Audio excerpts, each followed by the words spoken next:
Bag lady, you gon' miss your bus. You can't hurry up. You got too much stuff. When they see you coming, people take off running. It's true, yes they do.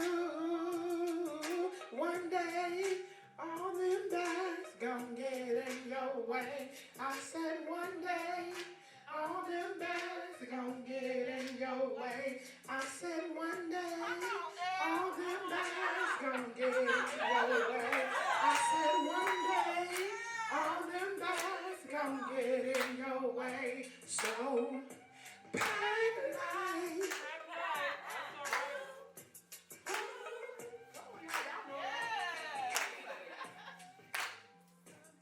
So I'm a nickel bag ladies. Let it go, let it go, let it go, let it go. And I'm a cute purse babies. Let it go, let it go, let it go. I'm talking to my tote bag ladies. Let it go, let it go, let it go, let it go. And my suitcase babies. Let it go, let it go, let it go. I'm talking to my grocery bag ladies. Let it go, let it go. I'm talking to my garbage bag baby. Let it go, let it go, let it go. I'm talking to my book bag lady. Let it go, let it go, let it go, let it go. And my duffel bag babies. Let it go, let it go, let it go. So, pan light. Pan light. Who ready to let it go today? Pan light. Pan light.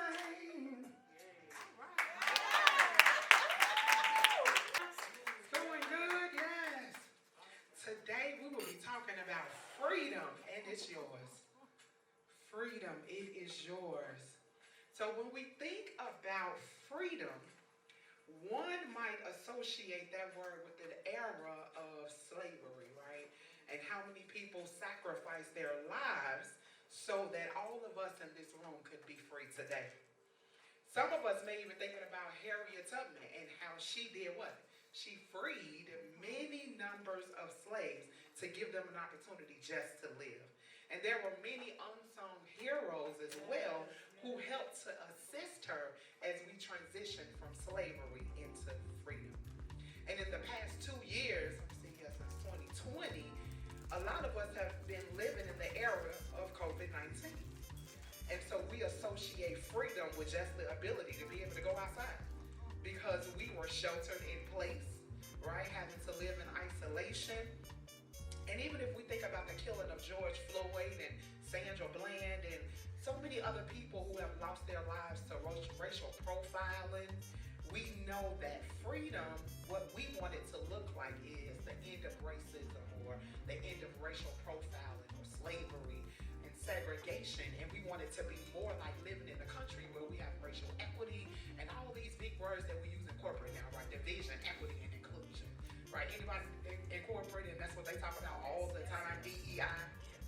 So how many times, I want to ask you today, have you been enslaved or imprisoned to a person, place, or a thing? Right? Because sometimes when we think about being free and slavery, we think that it's always to a person. But sometimes it's to a thing. Dr. Naomi talked about already how we be like this with our cell phones. Because I know me, yeah, me too, girl. Yeah.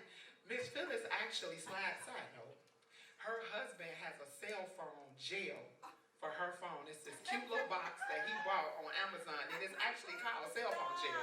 Stop it. And and when he feels like she has been on her phone too long, he like, yeah, give it to me, give it to me. And he puts her phone in cell phone jail. Yes, he does. So some of us may have even, I probably need that too, that cell phone jail. Some of us have probably even noticed that we were stuck or have been, or maybe even right now, we are mentally stuck without the ability to go forward. And as much as we would like to blame circumstances, our past, or other people about the loss of our freedom, unfortunately, that's not the case. Right? It is who in most often than not, all the times, we gave our freedom away, right? We can't blame anybody else. And some of us, not only did we give it away, maybe we didn't give it away, but we sold it at an exceptionally low price, right? We sold it for that BOGO sale, that buy one get one free. Yeah, right. Come on, you better say it, right? But after today, when somebody asks you what is freedom or what does that look like or what you think about when you hear that word, I want you to be able to say freedom is me. Let's practice right now. Freedom is me. Freedom is me. All right. Now, in order for you to be able to respond in that manner, we need to look at two different states. Okay, two different states. And I'm not talking about Illinois, Georgia, Kentucky, or Maryland, or even Mississippi. Right? I'm not talking about that type of state. I'm talking about the state of being and the state of mind. All right, the state of being and the state of mind. So freedom, if you look up the definition, Webster defines it as the state of not being imprisoned or enslaved. So now that definition, right, it starts with state of not being. So what exactly does that mean, Ebony? Y'all wondering? I'm glad you asked. Good. Okay, now. The state of being is your actual physical condition right now. That's the state of being, your physical condition. So let me give you an example. I currently live in Smyrna, Georgia. That's my state of being. That's my physical condition. No matter how many times or how much I try to mentally change my address, I can't exert enough mental energy that would allow me to change my address unless I physically move somewhere else, correct? Like I can't just be like, oh, come on, I'm moving. No, it never happens until I actually take the action that's necessary in order for me to move. Let me give you another example. Right now, y'all see all this goodness I got going on right now? All this goodness, all this after COVID weight. Yes. I am currently 40 pounds heavier than I would like to be, right? And no matter how much I want to be like, ooh, I want to be thin and trim. And Aisha was just talking about this, right? I want to be 195 because I'm size 6. Woo, yes, that's size 6 from last night, yes. I want to be a shop anywhere 14. No matter how much I try to get there mentally, until I actually do something about it, my state of being is going to be overweight because I'm currently overweight. And so what are you saying, Ebony? In order for you to change your state of being, you have to first admit what your current state of being is. Right? We can't make any changes or we can't get anywhere that we're not willing to say to ourselves, this is my current point. This is my starting point. If you were trying to get somewhere in your GPS, what does it ask for first? Your current location. Right? You can't go anywhere else. It can't take you anywhere unless it knows where you're starting from. So in order for us to get somewhere different, we have to be willing to acknowledge and accept what our current position is. So where are you starting from? All right, now back to the definition of freedom. So we said the state of not being in prison or enslaved. Freedom is admitting that you're not captive or made slave to nothing and that you're willing to take the necessary action not to be. So we see that both of those states require action from us. So there is a difference now between state of being and state of mind. Both of those, though, are key ingredients that we need in order to get to freedom. So the state of mind is the condition of your thoughts and your feelings. And that's why divorce and our excuses is so important. So it is about how you feel about yourself. It's what your thoughts tell you about yourself. It is what you believe about what others say you are. So let me give you an example. I said that I'm overweight. Some may say I'm fat. I'm ugly. I will never be anything, right? I will always be poor. I will always be depressed. Those are the type of thoughts that perpetuate what our state of mind is. My father said nobody would ever want me, right? Just because I have 3 kids. My mother always told me I was too thin and needed to eat more.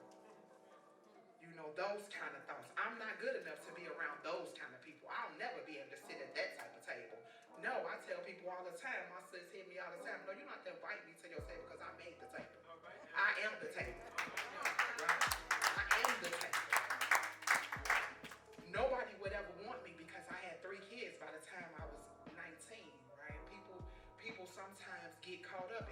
has trauma. Like my bestie here talked about, she grew up in foster care. Childhood sexual abuse and rape and molestation, domestic violence, those types of things, they affect negatively and adversely what our state of mind is. And it usually attributes to low self-esteem, depression, fear, right? Lack of trust, marital tension, unforgiveness, depression, stress, trauma, all of these things are what our state of mind usually looks like. And so for me, in March of 2020, I looked around at all of these things that I was carrying, all of these bags that Erica Badu talk about, because I know nobody in here thought she was talking about like actual bags, right? Did anybody think Erica was really singing about bags, like you was actually carrying a bag? No, she was talking about these bags, just in case nobody knew, right? Yes, these kind of bags. And so I looked around at my condition and I realized that I was not happy at all with my current condition. And it took me 7 months from March of 2020 to really get to a place where I was really, you know how the old people say when you get sick and tired of being sick and tired, of being sick and tired, and then finally being sick and tired. Right, I was at that place, and that's when I was like, girl, I am tired of living in mental turmoil. It is time for you to realize and recognize that your thoughts have power. And that your thoughts create energy and they can alter what your actual reality is. And so when we believe that we have low self-esteem and low self-worth, or what other people have implanted in us about us, then that's when your state of mind is altered. But when you recognize that you have, that's why every book I sign, I always write in that you have the power to win. Because you have everything inside of you, we all do, that we need in order to win. In order for you to walk in purpose and passion, it's already inside of you. It's all, God has already given you everything that you need, all the tools. So what do you need to do, right? So let's connect it to. So the state of being says that reality is your current condition, and the state of mind is how you actually feel about it. So the state of being says I'm overweight. The state of mind may say I'm fat. The state of being says I failed my last test in school, but the state of mind may say I am a failure. I'll never be able to graduate. The state of being says I was fired from my job for being late every day. Because that's the truth. That's the current condition. But y'all know most of us say all the time, I could never do nothing right. That boss, she ain't never liked me no way. She was always saying something to me about what I do. She ain't never say nothing to nobody else. Why she always got to pick on me? Everybody else be late too, right? Isn't that what we do? Instead of just accepting the fact that, yeah, I broke the policy. I was late every day. So this is what happened. I was late every day. I drink on the job. I smoke, right? Chandra business. Drive the cars, don't tear them up. Yes. So we can change our physical condition, state of being, and you can change your mentality about something that you emotionally feel, state of mind. So anybody can relate to that, your state of being versus your state of mind. And if so, if you can relate to that, then what I want you today to say is, I want freedom. I want freedom. I want freedom. Right? So what do I need to do? Anybody know the story of Prophet Elijah and how he went to talk to King Ahab? Right. And so when he went to talk to King Ahab and the children of Israel, he asked them one question. And that question is what I want to ask you today. How long will you alter between two opinions? How long will you alter between two opinions? Your state of being and your state of mind. How long will we go back and forth? Right? We on that seesaw, we going up and down, up and down. But one day we have to make a decision that we are going to do what? Divorce our excuses. So there are three things that you need to do in order to walk in freedom. The first one is divorcing your excuses. And so what are excuses? Excuses are a justification. It's a reason or an explanation that we use to defend our faults. they're most often used to deny responsibility. Because we don't want to be held accountable for nothing. Nothing. And guess what, y'all? Nothing kills a goal. We talk about we goal smashers. Nothing kills a goal faster than an excuse. Nothing kills a goal faster than an excuse. So there are 10 things that you need to do in order to divorce your excuses. I'm only going to tell you about 2 today. You can go to ebonypresswood.com and purchase my 28 Days of Accountability workbook, and that's where you'll find the rest of the 10 steps. So if you really want to get free, right, you will get the tools and the resources that you need to get there. So if you also look at the handout, I gave you a little excerpt from the book, right, from my guidebook. This is a little excerpt that I gave you, and so you'll see on the inside where it says day 5, because divorcing your excuses is day 5 out of the 28-day guide. There are some excuses. It's an elimination excuse worksheet. You don't have to fill it out now, but between now and break, or between now and the time you get ready to purchase the workbook, make sure you fill this out so that way you can check off and write down what excuses you need to divorce. Because see, tomorrow when we have our accountability ceremony, you'll be bringing your divorce decree tomorrow. So that's the last page where you have wrote on here what your excuses are that you want to divorce, and when you come up during the ceremony, you will be able to get your divorce decree signed, right? Because we're saying that that's exactly what we're doing. We're going to divorce those excuses. So let's see. So the first thing we need to do is take responsibility and personal accountability for our own success. And we recognize that success looks different for each one of us. If I was to ask Jakia what success looks like from her, could be different from what Miss Phyllis' success is, because she's already retired, she done already worked, gave corporate 40 years, and so her success may not look the same as everyone else's. And it's easy to claim responsibility when things are going well. Isn't that the truth? When things are going well, we are the responsibility queens. We the guru, baby. We got the matrix down on responsibility when things are going well for us. But when things start to go awry, that's when we are unable to be responsible. That's when we blame other people. But when you take full accountability, that means that you are responsible for the outcomes of your choices, your actions, and your behaviors. And a lot of times we like to say, oh, well, you know what? I was on the team with 4 other people, and them other 3 people, they never showed up to any meeting. They never did nothing they were supposed to. They didn't turn in no homework when you on the group project, right? We know how to make the excuses for everybody else. But what did you do during that time period? Did you call the teacher? Did you try to contact your other team members? You know, like, what did you do? No, we just say, well, I don't have my part because John didn't do his either. No. That's not taking personal accountability and responsibility for what the outcome is going to be, because the outcome is going to be an F if you don't turn in the project, right? We can't tell Georgia Power or ComEd, for those that are in Chicago, that I can't pay my light bill because my husband didn't bring home his check. Like, they not trying to hear that. On the 15th, the lights is out.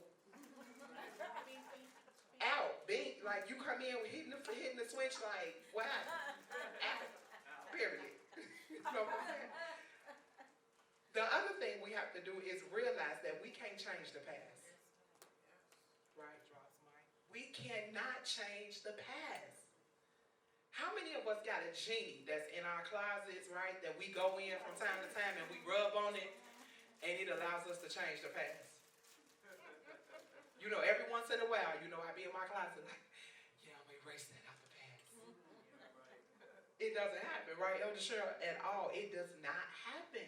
Or we don't have a time machine. And I know on the movies, right, we could get into that time machine. My mom used to make me watch Star Trek all the time, right? So we would get into the machine, and we can go back and we can change the time. Like, how many people got one in their backyard? Because I'm coming over. Because this is stuff of my past I would like to change. So if you got one, let me know, right? So I can come get in it. Yeah, no, we don't have anything that allows us to change the past. And a lot of times we get caught up on what shoulda, coulda, woulda happened, and it doesn't allow us to move forward. We play that blame game with ourselves. But see, starting today, what I want our reaction to be is, how will I react to the situation that is? How will I react to the situation that is? So that's two things. The next thing you need to do is eliminate mental roadblocks. So if anybody ever heard me introduce myself, I say I'm Ebony Percival, the accountability coach. I'm an empowerment speaker, international best-selling author, and I'm a purpose pusher. What I do is I help women to divorce their excuses, eliminate mental roadblocks, right, and create an action plan that's designed for goal-smashing success so they can live according to God's purpose for their lives. Right, that's my elevator speech. So what are eliminated mental roadblocks? What does that mean? Mental roadblocks are synonymous with negative self-talk and self-criticism. And most self-criticism can be separated into two categories. One being comparative and the other one being internalized. So comparative criticism is when you looking on Facebook and you scrolling and you see all of what Sally got going on, and then you start comparing yourself to her. And the more you look and see what other people got going on, the more you compare yourself, and then the more you start to say, see, I knew I wasn't going to never be nothing. You know, me and her graduated at the same time, and she doing good. She got the house, she got the car, she got the man, she got the white picket fence, and look at me. That's that comparative criticism. It's when you feel like you can't live up to your own standards. So comparative criticism is when you compare and contrast your life with friends, family members, and co-workers or other people. Internalized criticism is when you feel like you can't live up to your own standards. But what does Proverbs 23:7 tell us? So a man thinketh in his heart, so is he. So that means if you believe that you will never, always, forever, right? If you use those absolute words about yourself, then that's exactly what's going to happen. If that's what you believe in your heart. You are the only person in this room within your life who can control what your state of mind is. We may not like our current situations or what our state of being is, right? But that doesn't mean that we have to live there, right? Paul said that he has learned to be content in whatever state he's in. So that means that even though my finances may not be what I want them to be, that don't mean I walk around saying I'm broke. And Ms. Phyllis is going to talk about financial accountability in a minute, but that doesn't mean that's what my state of mind is. Because if I feel like I'm broke, I'll never be able to get to the place that she's going to tell us that we need to get to. When Jaquita talk about organizational accountability, if you feel like you're a mess, no matter how many strategies she give you in order to clean out that junk drawer, you will always be a mess. That junk drawer will always be a mess. Now look, I know I ain't the only one that got a junk drawer. Come on now, we all got a junk drawer. You go in that kitchen, you pull it out, and it ain't nothing there but junk. Right? You know you got some needle and the thread, you got a couple of safety pins, a bobby pin, a brush, right? Come on, a little candle, right? A little life insurance policy. Wait a minute now. Shakia, baby, sit next to her. Her drawer is really a mess. If she got a life insurance policy in hers, baby, she needs you now. Right, forget about calling on Jesus. I need you now. Shakia, baby, she needs you now. So we eliminate mental roadblocks and negative self-talk by speaking life. We have to speak life over ourselves. My sis here has an affirmation calendar where you can, do you have something today, sis? She has an affirmation calendar that God downloaded affirmations to her that you could use to speak over yourself and to speak life into yourself, because we need that, right? right? Whether if it's a positive affirmation, when you all checked in, my affirmation is out there because I say it all the time. Mirror, mirror on the wall every morning when I get up, right? What is it? I come, all right. Mirror, mirror on the wall, right? I'll always get up whenever I fall. And no matter if I have to walk, run, or crawl, I'll set my goals and I'll slay them all. Right? That is my affirmation that I say every day over myself. We all have to have one. And depending on how I'm feeling that day, right? My other one is Romans 8 and 28. Sometimes my mom or my purpose partner right here have to remind me of that. Girl, you say you are Romans 8 and 28. You see my hashtags on Facebook? I put, I am Romans 8 and 28. Because I recognize and I realize that all things work together for my good. All things. That means what? The good things. That means the bad things. The not so great things. Everything that happens in our life is purposeful. And it has a purpose so that way we can get to what God's ultimate will is for our lives. Vivian, can you turn the heat down a little bit back? Because I got a little hot. Thank you. I appreciate you. I know, right? Because I cut it up a little bit because I was a little cold, but yeah, I'm getting a little hot. Thank you. So what we have to do is hide the word in our hearts. That's what the Bible says. Because every time you get into a situation, you won't be able to grab your phone and scroll and try to look for a word. It doesn't work like that. Right? You won't be able to stop and be like, hold on, devil, give me 1 second. Let me pull out my Bible. I know I got it over here somewhere. I know I can. Lord, where's my Bible? Wait a minute. You know what? And we come back with our Bible. Y'all, this is a good tool. If you don't have one, the Life Recovery Bible, you might want to get you one.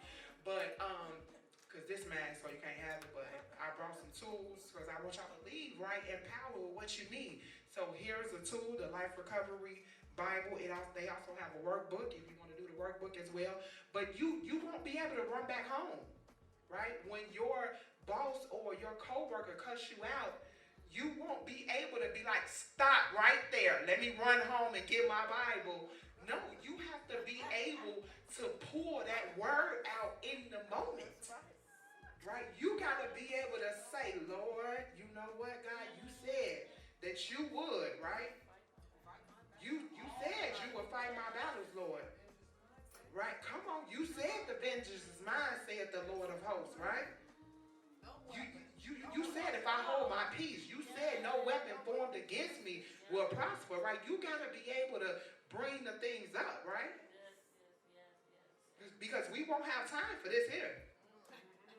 But in order for you to pull it out, like how do we get in there? Because it don't just jump off the page. And we can't just read it when we're sleepy and use it as a way to go to sleep at night. I ain't gonna call nobody out of this room, but somebody in this room do that, and I ain't gonna call that name right now. But yeah, so we can't just use it as a bedtime story in order for us to go to sleep at night. But we have to spend some time in the Word. Right? That's what David said. Your word, Lord, have I hidden in my heart.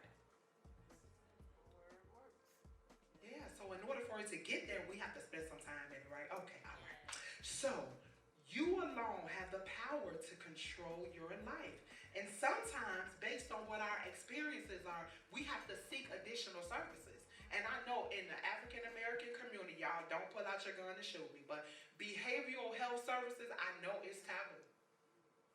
And a lot of us don't want to seek out counseling.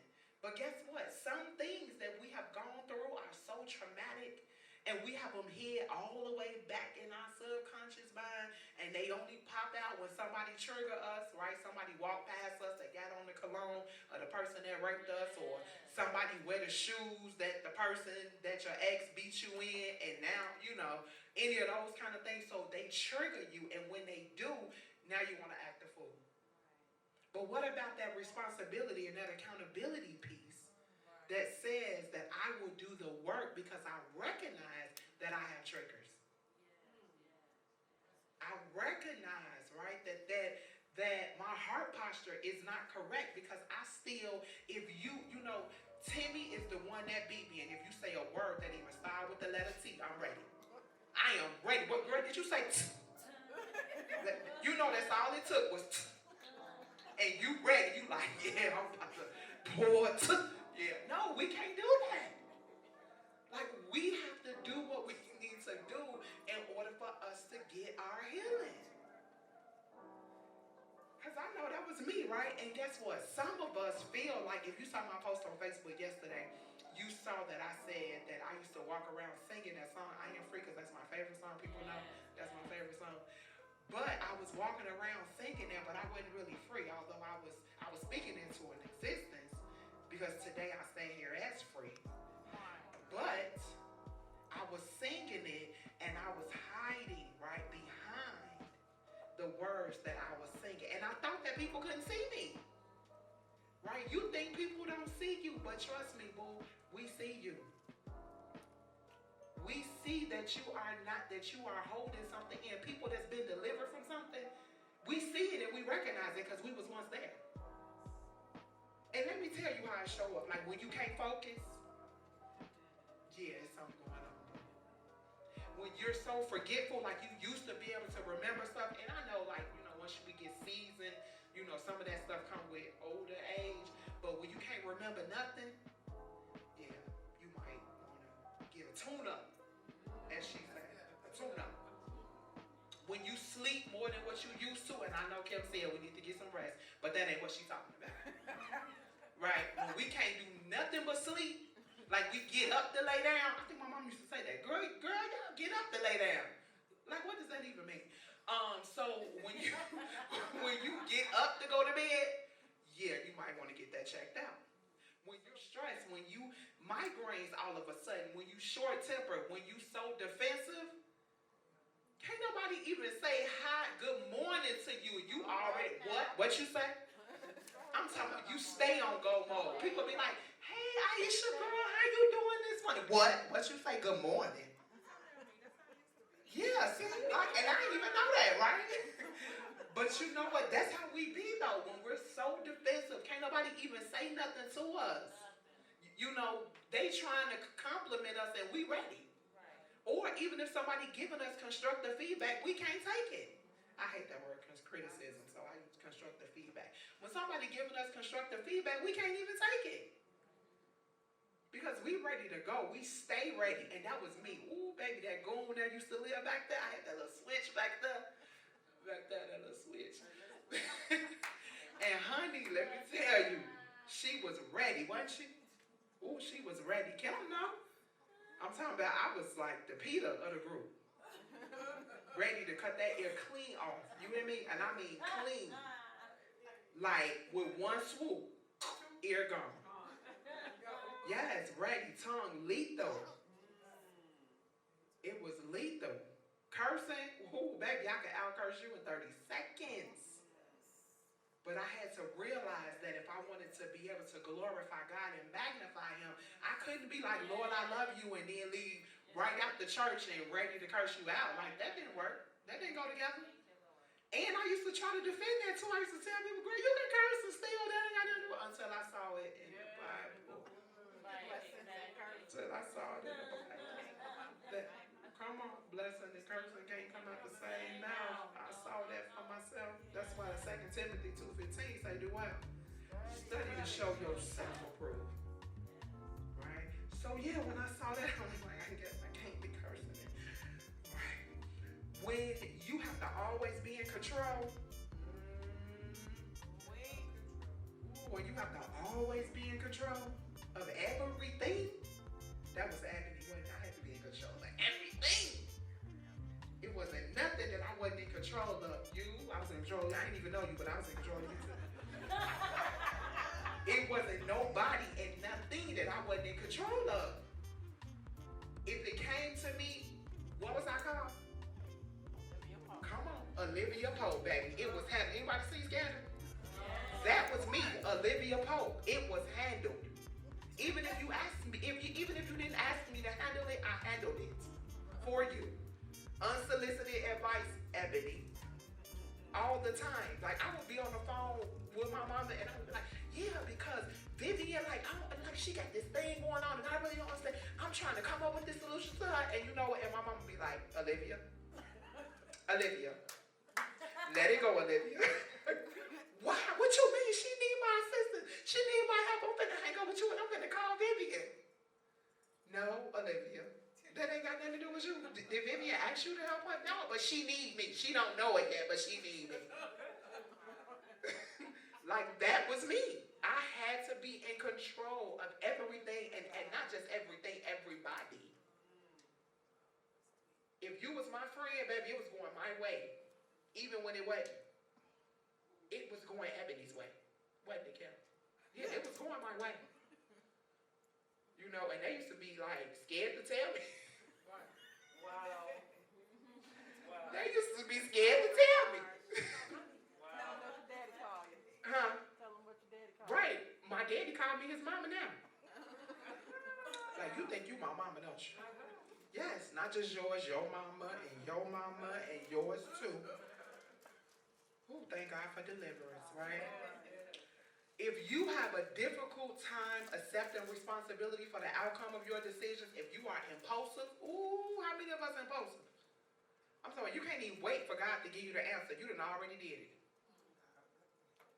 And some of us, God will show you the vision. Right? I had to learn this, y'all, the hard way. Last 2 years ago, God showed me this purpose and passion tour, these retreats. And I was right on it. Johnny on the spot, I'm doing it. I had to learn the hard way that just because God shows you something, it doesn't always mean do it now. That's right. It doesn't always mean do it right now. How long did it take Moses to build the ark? God showed him what was going to happen. But how long was it before it actually rained? He showed David he was going to be king. But how long was it before he was actually king? How much did he have to go through? See, that's the part we just want to go right from where we are straight to king. But David went through so many things. And see, we don't want to do that part. We don't want to do the suffering part. We don't want to suffer. We just want to go right from where we are, right to prosperity. Because we walking around saying, oh, y'all, my father is rich in houses and land. He owned the world in the palm of his hand. Yeah, that's the B clause. That's after you have done the work that's necessary, right? When you got to have the last word, when you have an issue with being alone, I was just telling Dr. Naomi, I said when I moved here, that was the first time in my life I had ever lived alone. And I'm 46. How old am I? 47. I don't forget now. Anyway, I was born in 75. Y'all do the math. So that was the first time that I had ever lived alone. Because I had my son when I was 14. And so it's always been me and my babies all the time. And so moving here, it was like by myself. Like leave my kids in Chicago. My mama had already deserted us and moved to Mississippi. You know what I'm saying? With her husband. I'm just like, with my daddy. And so it was just me and my babies. And so God was like, no, you have to pick up and go. Because in order for you to become the woman that I have called you to be, you have to spend some time in isolation. My sis was there. Y'all know I keep referencing her because she's been with me for like the last 2 years. She was there and like literally I was kicking and screaming. Is that no lie? Like on the ground, kicking and screaming. Like had to be picked up and like carried to her car. Like physically carried. Because I wasn't going. I was for none with the Lord. Like, no, Jesus. Like I'm about it. I'm ready. Because I can't do this. But we know that everything, back to that all things work together part. Yeah. And so I had to go through that suffering phase in order for me to get to where I am today. When you are codependent on other people, when you enable others, when you got to spend every dollar you get, if y'all was here last night, that was my question. Like when you got that hole in your pocket, that was mine. My mom been telling me all my life I had a hole in my pocket. Because I think I do. I spend every dime. When you push people away, when you're never satisfied, when you find something wrong with everything, when you're always complaining, when all of those things happen, we know that it's time for us to get rid of our baggage. And so in order for you to do that, you have to excavate your soul. So excavating your soul, what that word means is it's like a shovel, right? You got to get out a shovel. You know how, well, for those of y'all who never lived in Chicago or Maryland or anywhere with a lot of snow, you know, you got to get that big shovel and you got to dig out, right? You got to dig through the trenches, but you're digging through the trenches of your heart, right? We have to dig out. We have to uncover. We got to dig deep in our souls in order for us to get rid of these things. Because, see, they show up as other things, right? It don't show up as lack of trust. It show up as you had 5 boyfriends and you can't keep none of them. And you wonder why, right? Fear doesn't show up. It don't be like fear on your forehead. It doesn't work that way. It show up as other things. Like for me, it manifested. I was married to a woman for 6 years. It manifested in me living a life of homosexuality.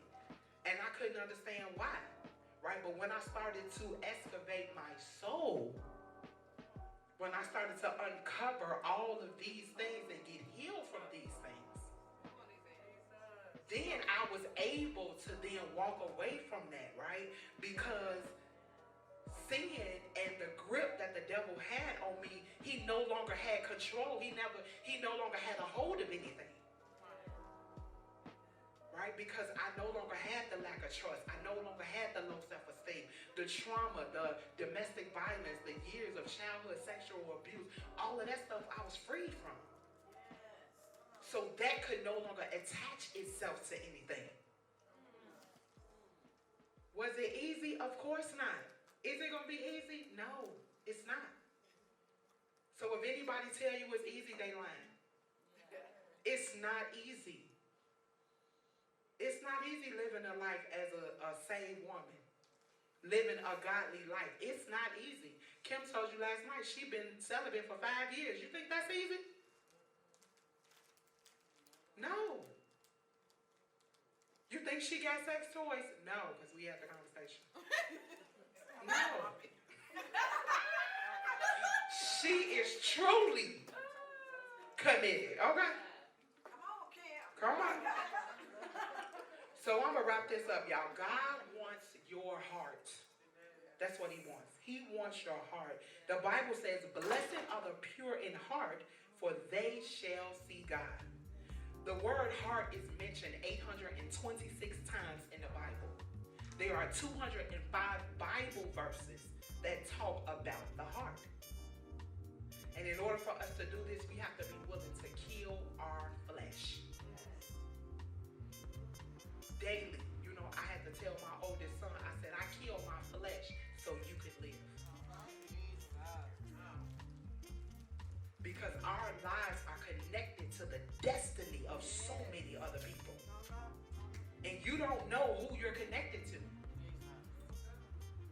So if you keep walking in sin and keep doing what you're doing, living life according to the way, Monica, you want to live it, you are killing all the little people that are associated with you. My God. Yeah, I told him that on the phone. He was like, oh, wow, that's deep. Yeah, I kill my flesh so you could live.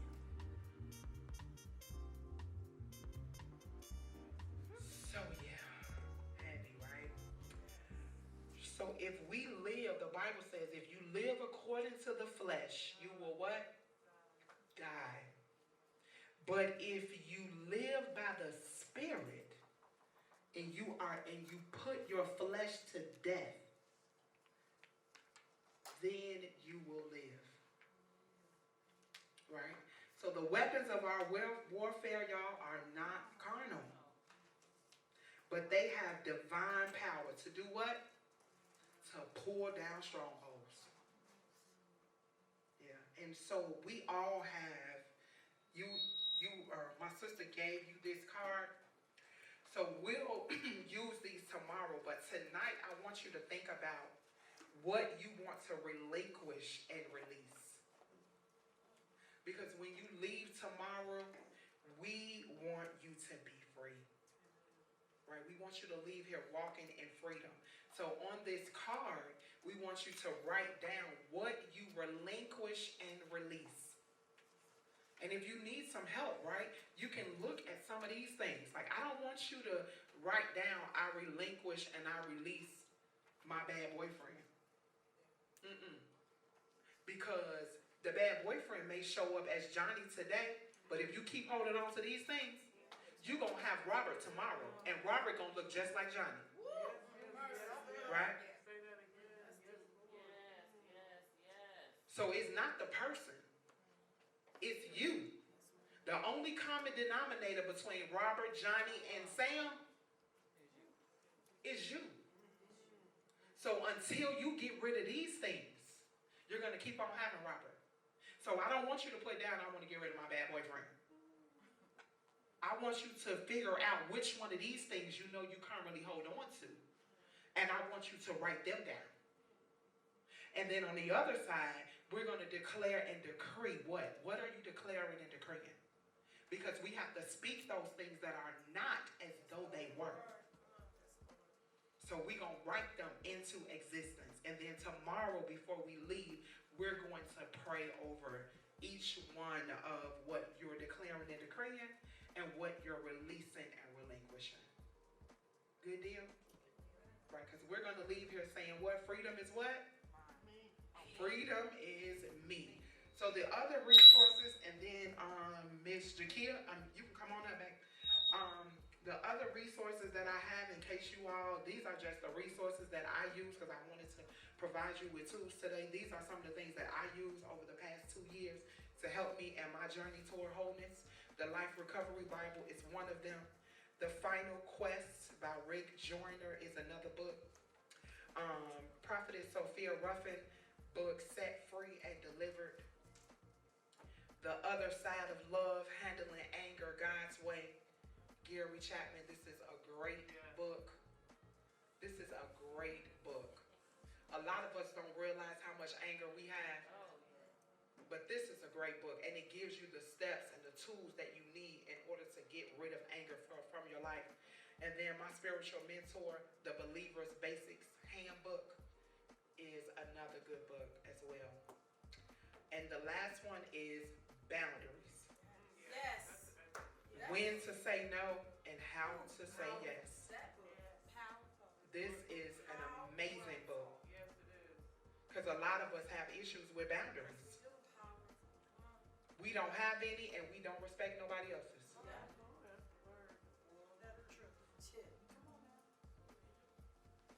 So those are the resources that I have. Oh, the last one is my book. Forget about my own book. And this is called The Accountability Code. So I have books today. And it provides the 8 steps that you need in order to unlock accountability in your life. So I thank you all today. I appreciate it, and I hope we don't leave this weekend. I speak that into existence over everybody's life, that you won't leave this weekend with any baggage. Amen.